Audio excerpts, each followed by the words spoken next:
Welcome back to another episode of Sleepless in Mobile. I'm your host, Justin. And I'm your host, Elizabeth.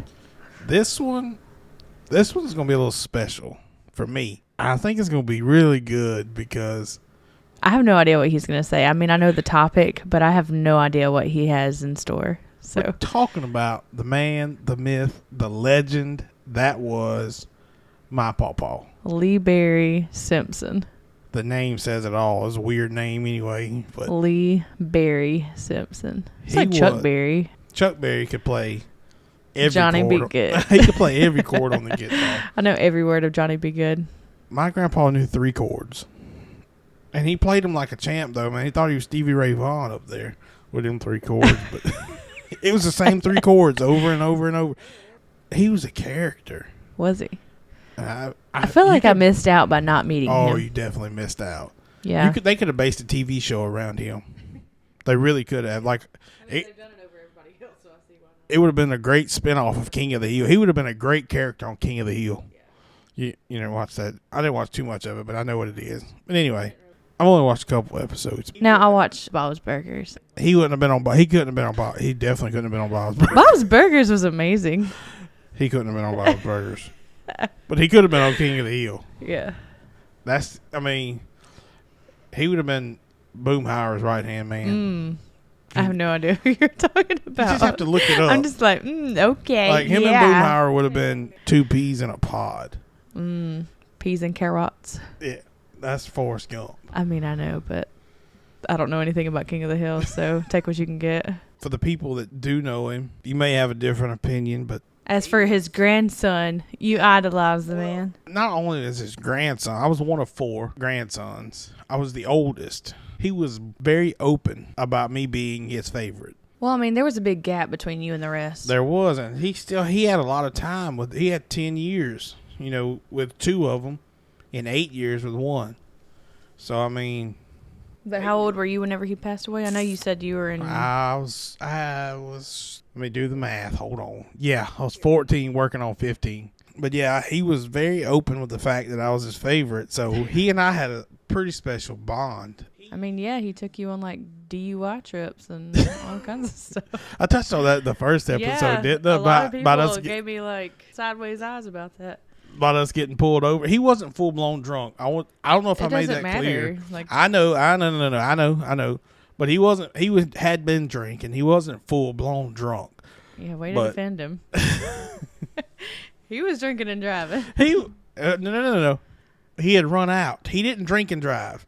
He drank and then he drove. No, that's considered drinking and driving. Maybe, but there wasn't an open container. Doesn't mean that you're drinking and driving at the same time, Justin. I know. Wow. But there wasn't an open. Y'all, ladies and gentlemen, this is what I have to deal with on a daily.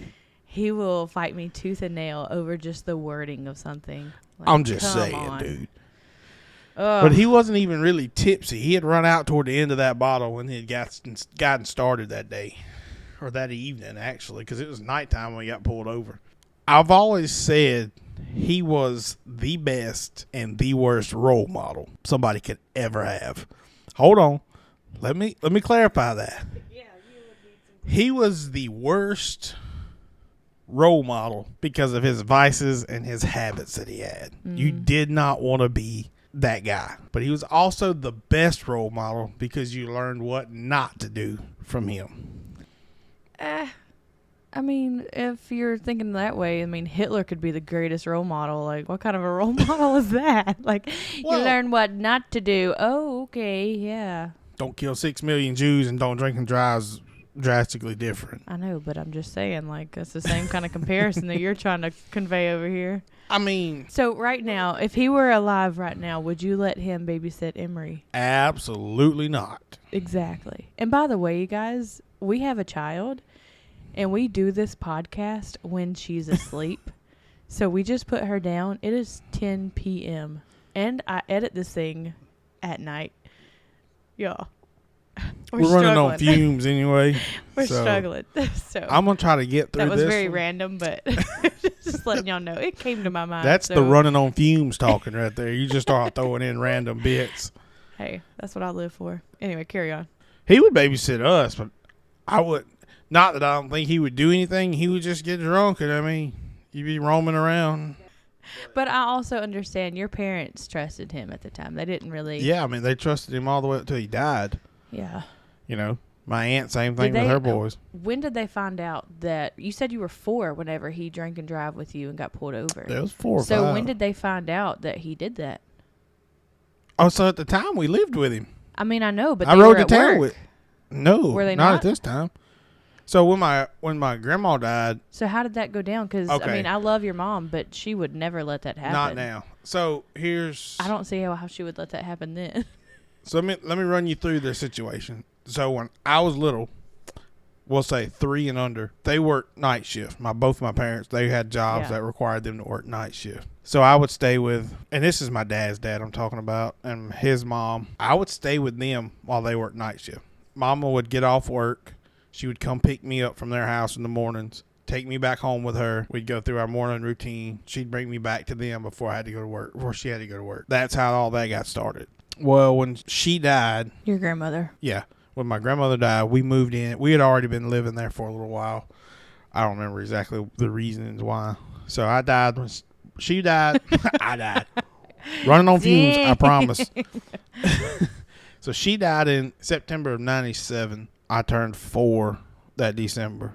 So I was almost 4. It was just like second nature for me to go somewhere with him anyway. Yeah. So it was something they didn't. I guess because he was not known to be full-blown drunk and drive. He was a functioning alcoholic, as I they wouldn't call necessarily say that because he tripped over a lot of stuff trying to walk in the yard. He was all the time. But he wouldn't get on the road full-blown drunk. That doesn't make any sense to He me. would not do that. He stayed. If he knew he was going to be like. To me, it doesn't matter, though. I get it. I understand what you're saying. It's illegal either way you do it. Your judgment is impaired for sure. As long as he wasn't plastered, he could function pretty good. Now, when he got to that plastered state, he got to where he would stumble and he'd pass out on the couch. It sounds horrible. The drinking really got worse after my grandma died. I think he had a lot of guilt from things in the past and stuff. But I love to hunt and fish, so the first memories I have of doing both of those things were with him. So he introduced me to those two things at an early age. So I credit him a lot with that, and then my dad continued it on and whatnot. But my earliest memories are being in the woods with him. I remember getting hung up in the banana spider web. I'll never forget that. Stop, drop, and roll, baby. Them things are tough. I didn't know where that freaking spider was. But anyway, he was very involved in his grandyoungins' life. When it was time to be a grandpa, he done a pretty good job at it. His vices, though, sucked him down. Yeah. I mean, really done him bad. That's so unfortunate, too. It's always the best people that have the worst vices. No disrespect or anything, but he liked his ladies. But when it was time to step up and be pawpaw, around the holidays or whatever, he done a good job of it. And it was toward the latter part of his life where he really took a turn and just stayed drunk. Yeah, after his wife passed away. She passes away in 97. I want to say it was either 99 or 2000. He gets diagnosed with cirrhosis of the liver at a very early age. Before the diagnosis, he was drinking around a gallon of whiskey a day. That's insane. And I'm not talking about Jack Daniels or high. I don't think it would make a difference if it was the top shelf whiskey or the bottom shelf whiskey, but he drank bottom shelf. Well, I mean, if you're drinking that much stuff, you can't be drinking that expensive stuff. Especially, he didn't particularly care to work because of his. No joke. I think it had a lot to do with his vices. I don't know that he could pass a. And when he wasn't working them kind of jobs. Yeah. When he did work, he worked as a logger, cutting timber and stuff, and he was good at it. That's the sad thing. He was really good at operating equipment, running chainsaws, doing whatever. His motor skills were through the roof for a man who drank that much. His motor skills were through the roof. Couldn't read or write a lick. He dropped out of school in the 4th grade. But he dropped out of school in the 4th grade and became an alcoholic. He was an alcoholic at 10 years old. That's crazy. I think that's why it took such a toll on him so fast Yeah. by the time he was 50. So what was like his childhood if he did that so early on? I don't know a whole lot about his childhood. Yeah. I know There's my probably a reason great-grandpa. for that though. There was like 9 of them. Yeah. Some of the other ones have issues, but to me, none as severe as his. That's how it is with my grandfather, the Brown. He was the oldest Raymond. child. So I don't know if he took a brunt of punishment for his younger brothers and sisters or what. But from what I know, which is not much, he didn't have a bad childhood. Yeah. His dad drank, but he worked. He had a good job. He worked at a chemical plant. He worked at, it's BASF now, but he worked at a really good chemical plant, and back decent then, money. Yeah. back then they didn't really make that much. Yeah, but I mean, still, it was decent money. I mean, his living conditions as far as his house and stuff, it wasn't that great, but they didn't mind it. They didn't care. They're just a bunch of country bumpkin youngins, but I know, in the 3rd or 4th grade, he dropped out, and that's when he started drinking. Yeah. He would drink my great-granddaddy's moonshine. He knew where he kept it hid. So he would go, chug-a-lug a little bit here, a little bit there. Became a full-blown alcoholic. By the time he was a teenager, he was full-blown, like... Well, it sounds like by the time he was 11. but Yeah. I'll give him a couple of years. And that's going off of what he told me. He's told me some stuff he's told me some wild tales. Yeah. That I've had to go back and get fact-checked. Because, and I've never sat down with any of his brothers or sisters and asked them, you know. So that kind of stuff intrigues me. Like, I like talking to older people, and I don't want to say like old people, but like I like talking to mature people about their life experiences, or like my family in particular. Like my grandmother, my Grandma Brown, I had no idea about her living situation and how that all came about. Like, that was so interesting. Her in the car with me on the way to my dad's birthday party. But that was very interesting to me. So I think you should. Like talk to his brothers. I don't know. Sometimes I don't want to know. Yeah. Sometimes I want to leave it. I want to leave it leave. as the legend that he left in my mind. Yeah. He wasn't a legend in anybody else's mind. He owes everybody else money still. He's been dead 17 years. Yeah. I mean, I get that, but at the same time. What's 2008 till now? Is that 15 years? Yeah. 15. So he's been dead 15 years, and he's got some interest built up at this point. Yeah. But I mean, we had so much fun in the summers, man. We had a ton of fun. I mean, we used to catch snakes for him to. I feel like we should have banjo music playing in the background right now. And this again is something he told me. But I remember we went through all this trouble to make these snake catching poles. We had 1 inch. You hearing banjo music or something? we had 1 inch pieces of PVC, 6 foot long. Run your rope through them, double it back, get it out of your head, Lester Flat. Wait a minute, here comes Earl Scruggs in the background. No, oh, that wasn't that creepy. There's a creepy stigma behind the dueling banjos. It was more like the Beverly Hillbillies. We said we never struck gold, struck oil. Anyway. We struck Wild Irish Rose at one point. I'm sorry. It's just funny. But anyway, so we had these 6 feet long snake catching poles that we built. 1 inch PVC. Run your rope. You're about to crack open again. Go ahead, let it out. Not. No, see, my let it out, it just never stops. So you just need to continue. Anyhow, I'm not going to go back through how we built these things. Just know there was some PVC pipe and some rope involved. With these snake catching poles, I would noose the snake with the loop on the end of it. I'd have his head pinned. And we were hunting for rattlesnakes, chicken snakes, gopher snakes, something with a pretty hide. Because he told me that he was selling them to some older black gentleman in Mississippi who was making hat bands out of them. I never seen a hat band come from it. I never went with him to drop them off. I don't know what he done with them after we caught him. I mean, he would drop me off at home and then he would disappear. I mean, what would he possibly be doing with them besides that? I don't know. He always told me he was going to see a man about a dog. Well, I'm sure he was. That's not I mean, that's what he told me, but later on I found out what that meant. He was going to see a lady friend. I still don't know what happened to Snakeeye, though, unless he was seeing a witch. What? Where was the snakes going? He wasn't gone that long to go to Mississippi and back, wherever he was headed to. I mean, we don't live far from the Mississippi line. So but did he go see the Hat Man, or did he go see I don't know. The man about a dog? I never saw the snakes again. Whether he seen the man with the hats or the man about the dog. I don't know whatever happened to all them snake skins. He had a mystique about him, too. You never knew where he was. And now that I'm older, I realize that the fact that he dropped me off at home makes me think, where in the world did he go? I never got to go with him to drop snakes off. Why are you so upset about that, though?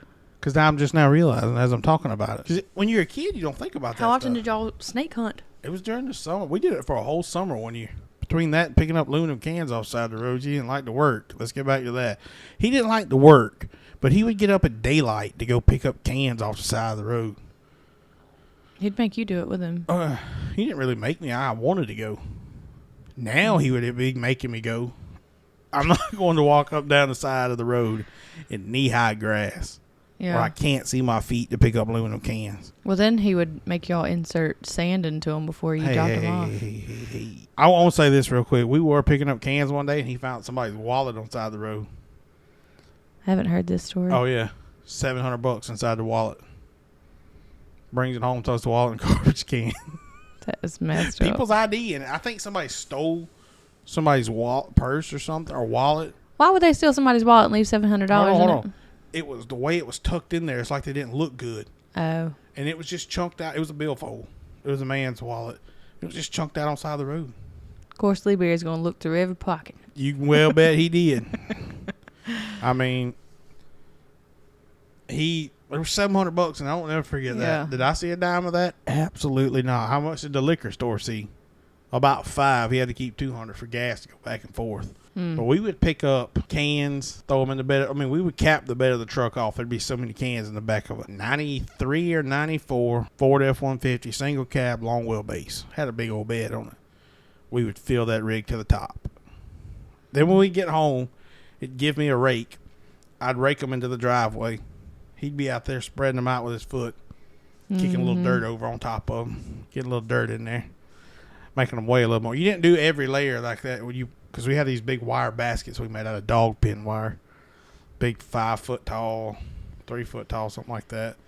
Wire baskets, probably 3 or 4 foot across. They were huge. We put a lot of cans in there. He would do that, and then after I got done raking them off onto the driveway, he would get in the truck, run them over and flatten them out, and then put them in the baskets. So that's what we'd do. We do that all summer long. Yeah. Anytime I was out of school, that's what we were doing. It got to the point, and like I said, this stuff here was a little later, but earlier in my childhood, he had people with these big baskets at their house. We would go to he had contacts for this stuff. We would go to their house, back the truck up to their baskets, dump them into the bed. I mean, he had 2 or 3 people that had 4 or 5 baskets, these big baskets. I like the BMI company. Yeah, for aluminum cans. And then some people had junk laying around that they didn't want.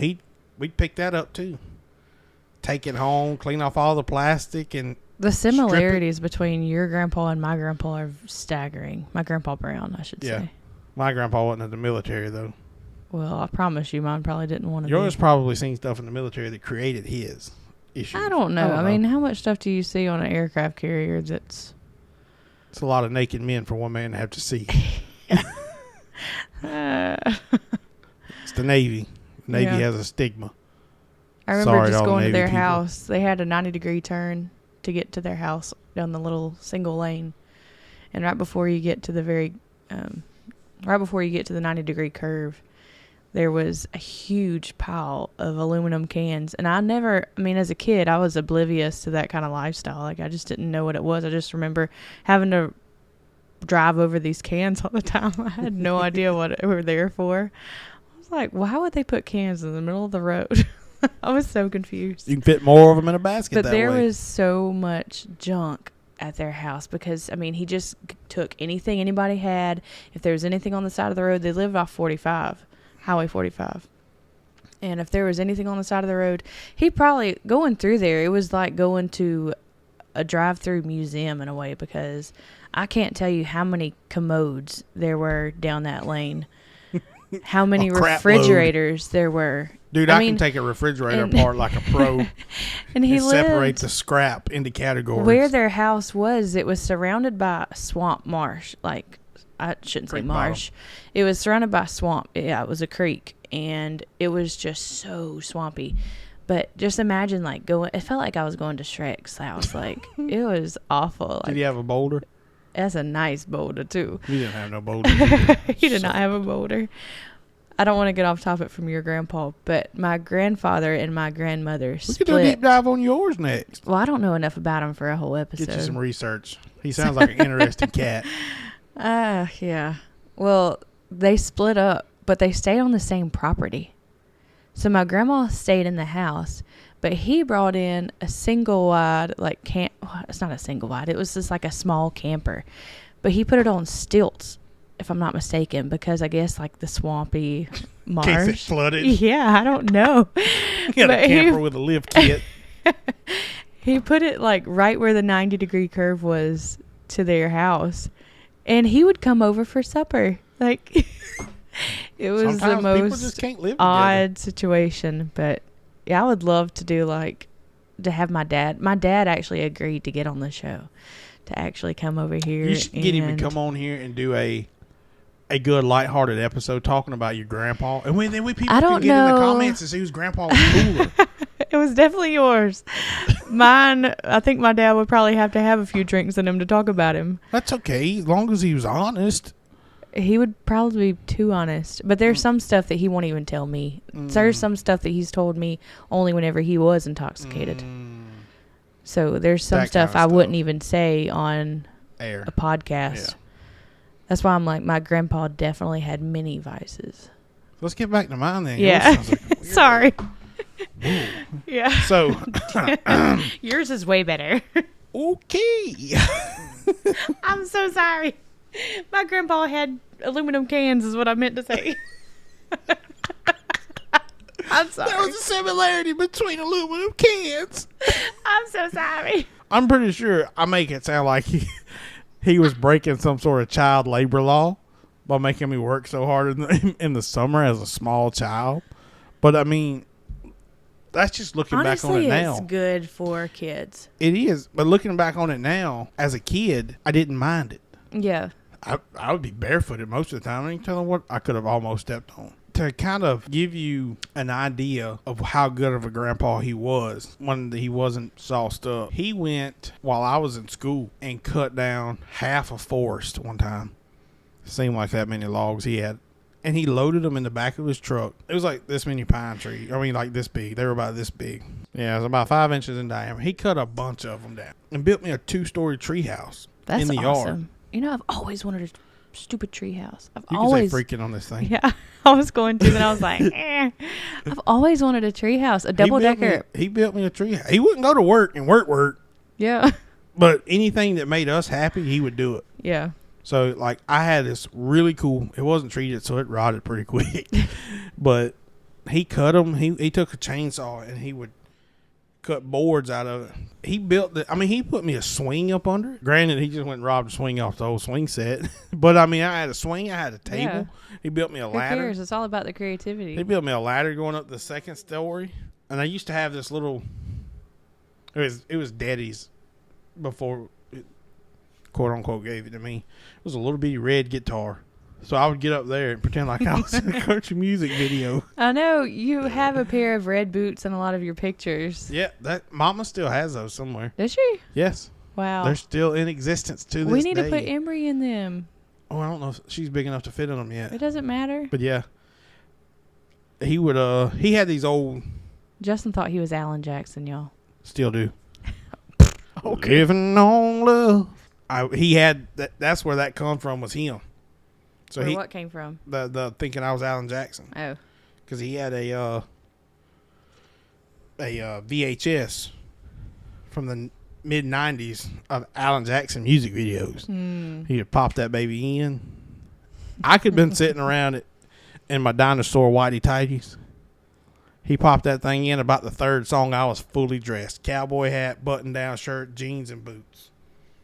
And I'd watched that whole 2-hour music video movie dressed just like Alan Jackson. My mom searched for years for a pair of white Levi's that would fit me. They were all for adults. It seemed like every time we go to Kmart, Walmart, Sears, wherever, she was looking for a white pair of Levi's to go with my red boots and my black cowboy hat. I had several cowboy hats, but the black one was probably my favorite one. Yeah. But that stems from him. He encouraged that with his 3 chords that he could play. But there used to be Polaroid pictures of me dudded out. I mean, if I'd have had a nudie suit, I'd have put it on every time. What? A nudie suit, you know. I still say what? I'm sorry. It's a suit brand. Hank Williams made very popular. Oh. Hank Williams and Porter Wagner. It's an actual brand of suit like Armani. Oh. They were called nudies. Yeah, my mind went somewhere else. Clearly, you was lost. I was thinking like birthday suit. I was like, what are you talking about? But yeah, that was the kind of fun we had. We had Yeah. the Travis Tritt one too, but I didn't really get decked out for Travis Tritt like I did Alan Jackson. Fun. But it was super fun. You don't even know what to say, do you? No. Your childhood was vastly different from mine. Vastly. I mean, most people's were. But not really. I mean, everybody that I associate with has the same kind of background. I don't know. I grew up underneath a rock. So I'm like Patrick. I grew up under a rock.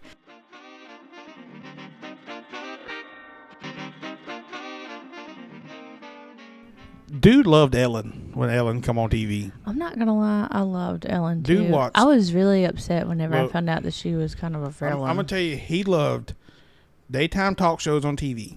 He loved nighttime game shows. Yeah. And Cops. Cops was so amazing. I loved Cops. That's not mine. I don't know how it got in my pocket. For a man to have been a semi-pro criminal, yeah. he loved Cops. Well, I'm sure you got to figure out how to get away with it. Well, here's my theory behind that. So the man drops out of school in the 4th grade. He watches Wheel of Fortune to learn how to read and write and spell. He watched Jeopardy. That's how he learned what a vowel was. He watched Jeopardy for his history. He watched his daytime talk shows for current events. And he watched Cops to know what not to do. That's hilarious. That's where I seriously believe that's how he started educating himself. I mean, you got to start somewhere. I need to start watching more Wheel of Fortune myself. I can't hardly. I can spell when I write stuff down. Now, you need to watch Jeopardy. You don't need to worry about Jeopardy. Would do you some good, dude. I don't think it would. Jeopardy and Google. I'd be like, man, they spending a lot of money. $500 for that question. I don't think so. Where's the clearance? He loved the drama from Jerry Springer and Maury Povich. Jerry Springer was a guilty pleasure of mine too. It's kind of like watching Jersey Shore, like trashy he was people. Into but all that. Dr. Funny. Phil, he liked Dr. Phil. Oh my goodness, I love watching Dr. Phil. I'm kind of upset that we don't have cable.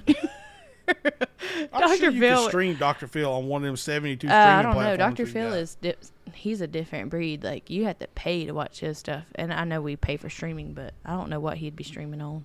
I don't know, but what else did he like watching?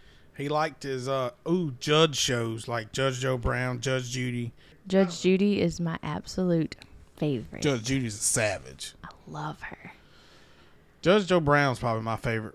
I like Judge Joe Brown. I mean, his last name is Brown. Go figure. Oh, Judge Mathis. Yeah. Super sarcastic. I think that's why I like Judge Judy too. That's why I like her. But that's what we would do. Price is Right. That's where you learn how to negotiate. He loved all that stuff. Yeah. He quit watching when Drew Carey come on, though. Bob Barker's a GOAT. Long live Bob Barker. I think he's still alive. He ought to be like 163. The show that I loved was, Whose Line Is It Anyway? Or Whose Line Is It? Is it Anyway? Yes, Whose Line Is It Anyway? Look at me. Look at you go. I knew Look something. At me knowing something. I second guessed it. But you know, he was a guy that had all the potential in the world. Yeah. All the potential. Watching somebody that you care so much about dwindle away. Like when he passed, I mean, he wasn't a big guy anyway. He's probably on a good day when he was quote unquote healthy, as healthy as a man could be, whose blood was replaced with alcohol. He was about 5'6", about 150 pounds. That was a good day. So when he got ready to pass, he had so much fluid built up on him that he probably weighed 120 pounds. 60 of that was probably fluid. And it just, his organs, from the cirrhosis of the liver, I guess the sickness started affecting his other organs, and they just slowly shut down. It was on a Saturday night, early Sunday morning, because we had went home with my mom's sister. Where we were going to church with her. We had got our church clothes and stuff. And I was old enough to be aware of time, and Mom and Daddy popped through the door. I was like, So I knew they were the two there that were going to stay that night. They popped through the door. And I was like, who's with Pawpaw? They was like, they just shook their head. So that's when I knew he didn't make it through the night. But I go back to how hard it was. That was a struggle. I'm almost 30 now, and it's still hard. I'm surprised I hadn't cried in this. I'm doing really good. I'm so sleepy right now, though. You know, that's what's keeping me emotionally detached. Oh, goodness. Whenever I get sleepy, that's when I'm the worst. No. You know what I'm the worst? I know this is off topic and a completely different tangent. I'm the worst when I'm driving by myself. And you're in your own thoughts. In the late evening. Yeah. It's not any other time. It's when the sun is setting. Yeah. That's when it's the worst for me. I get in my feels hard. Especially if I got like some old country that he would listen to. Yeah. I really get in my feels hard. But Justin knows when I get in my feels. It starts at, it's 11 o'clock now. Should be any minute now. Every time I start crying, he's like, what's wrong? I'm like, it's past 11. It's past 11. None of this is real. I know this episode was kind of, I don't know, a mix of emotions, I guess. But the message that I wanted to convey was, despite how somebody is, we got to fix this table. It's driving me crazy. Despite how somebody is, you know, and their issues that they have, you got to love them. Yeah. You got to love them. Because I thought, you know, I would be able to turn him around, get him to quit drinking.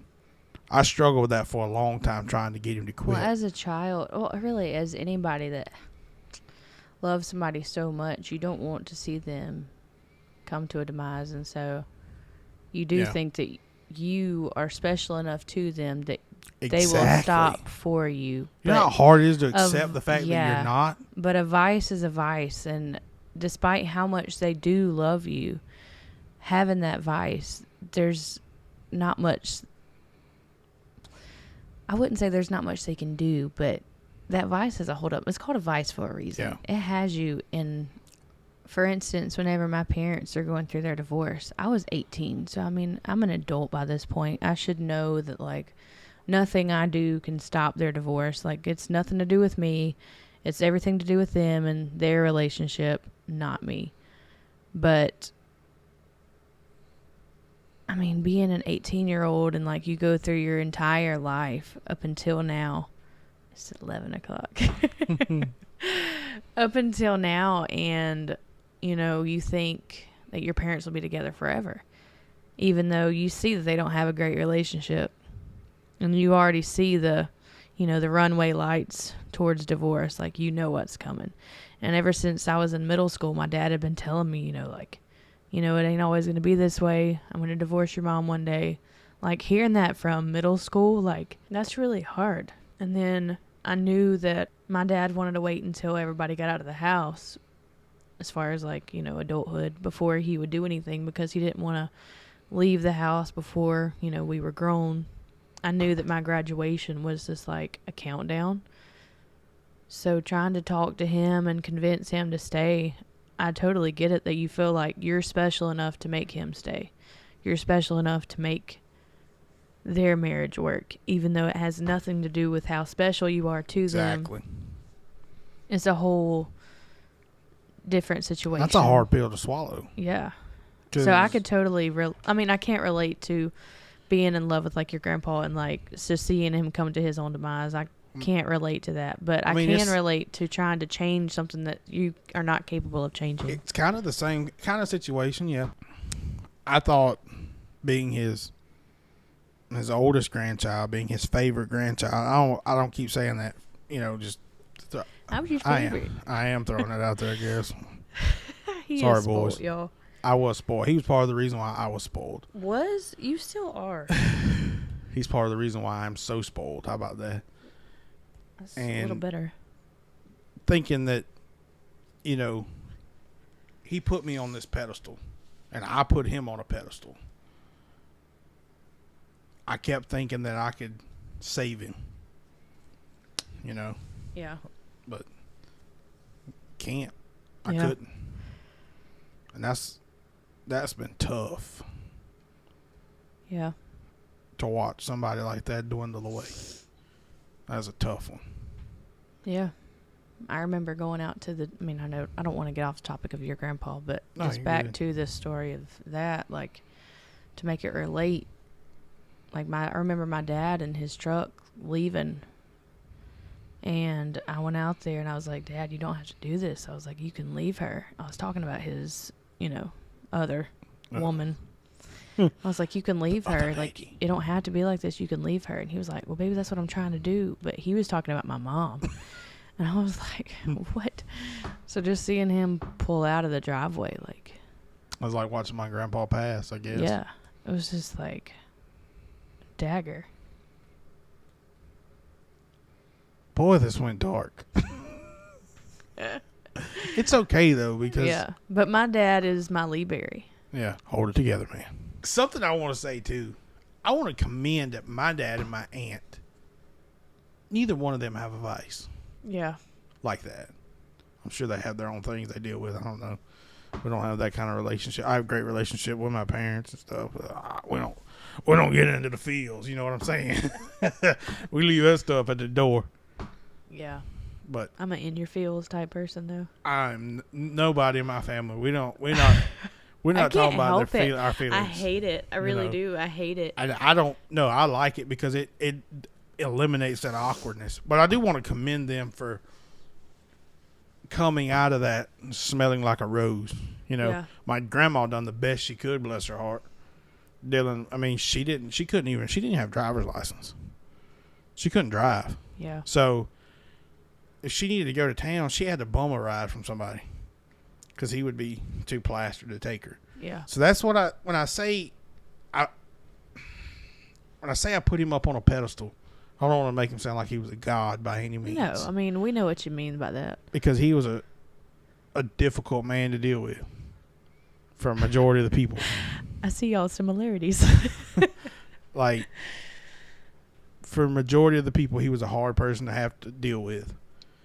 One, he was going to call you, talk off the wall crap because he was drunk, or he's going to call you, bum some money, or that's basically it. That was just that's it. Unless it had to do with his grandboys. Yeah. Then he was a different person. It's almost like he had a split personality syndrome or disorder, whatever it's called. Is it disorder or syndrome? Either way. Yeah. Don't get me into psychology. But I need to go to a therapist anyway. Yeah, I know. Maybe this podcast will make me enough money one day I can send you. This is when BetterHelp should step in and sponsor. To me, talking about him like this, it's been a form of therapy because I've never opened up really other than to you. Yeah. And to Austin, one of my best friends. Yeah. I've never really opened up to anybody about him. And that's because Austin knew him, as you know. Right. I mean, y'all grew up we together. grew up right there together, He knew. so he knew him really, really well. So it's easy, you know. Of course, you're my wife. I'm supposed to talk to you about everything, but there's easy. still some stuff that you can keep. It's hard to talk about some stuff, and there's some stuff you just don't want to talk about. So you don't really tell your spouse everything. Yeah, like I'm not gonna tell everything on here about him. There's some stuff I don't want people to know. Exactly, because I mean it makes a bad picture of people, right. and you don't want and them I've already to have painted that a pretty kind rough of picture of it. Yeah. You know, for a lot of people, are gonna be like, "What the freak? What's wrong?" This is somebody he looked up to. Yeah, absolutely. You could line up every grandpa in the world, from the richest to the poorest. Yeah. From the nicest to the meanest. Yeah. I wouldn't swap mine for any of them. For none of them. That was the man, the myth, the legend that was. Lee Berry Simpson. The GOAT of all grandfathers. I'm honored to be able to share the name. He would have loved you. I don't know. He would have loved you. Hard one to love. Nah, he liked your personality. He was the best. Yeah. He was the best. He deserves his own episode. Yeah, he does. He deserves his own TV show. Maybe one day I can get famous enough that I can get Netflix to do a TV show on him. A whole show? A whole show? Dude, you could dedicate a whole show to him. I scratched the surface. Look, I know this one's a little weird. This one was for me. This is what this was for. My little therapy session. Yeah, he was driving down the road and he was like, I've got it. I've been thinking about it all day. I've got to tell the people what they missed out on for people who didn't know it. Yeah. Well, you won't be getting one of these from me, so. Which is a bummer. Unless it's my dad on here and he can relay his own stories. I don't have enough stories about my grandparents to be able to do that. They wouldn't be very interesting. They'd be very sad and like, it's great to go with true crime. Like, I mean, it's the most depressing story, so it'd be great. But we hope you enjoyed this episode of Sleepless in Mobile. We are getting very sleepy, so we don't want to be sleepless anymore. We are doing these episodes weekly. Every Tuesday we'll release a new episode. We hope you enjoyed. Thank you, guys. Good night. I knew I was going to forget something. I knew I was going to forget. You should have wrote it down. You told me to write it down, but I wanted to come off the top raw. So, bonus material for those that stuck to the end. So, there toward the latter part of his life, there was a stretch he was on probation for quite a few years for some illegal activity he had partaken in, and I remember going to visit the probation officer with him. He would have like his sister-in-law or somebody drive him up, but dude would be hammered at the probation office. Yes, when he wasn't supposed to be. He was in the Washington County courthouse. Well, there you go. It's Washington County. Chatham is a dry county.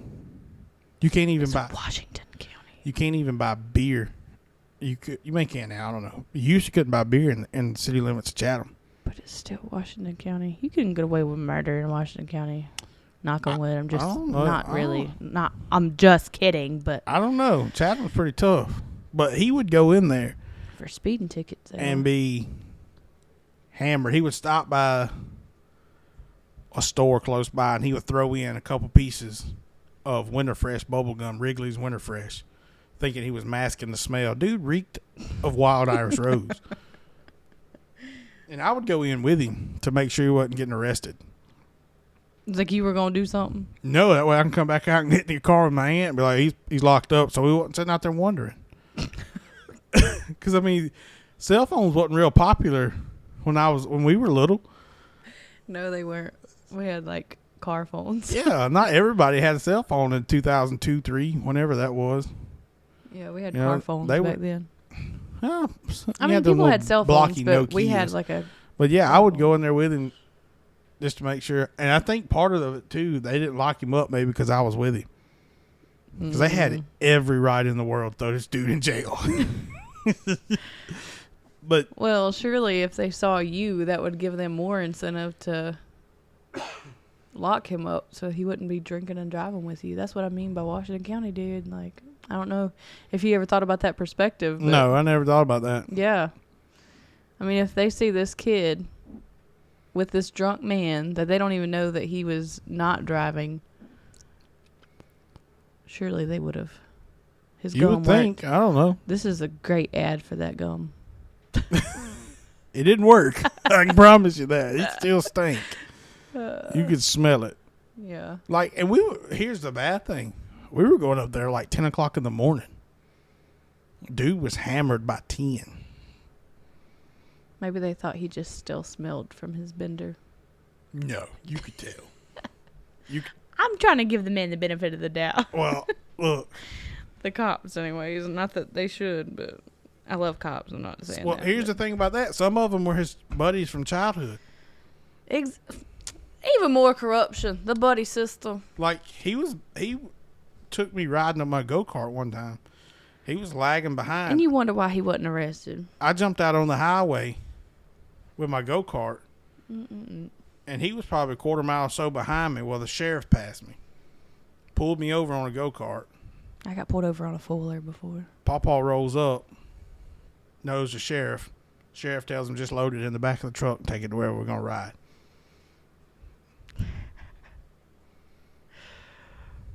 The man, the myth, the legend.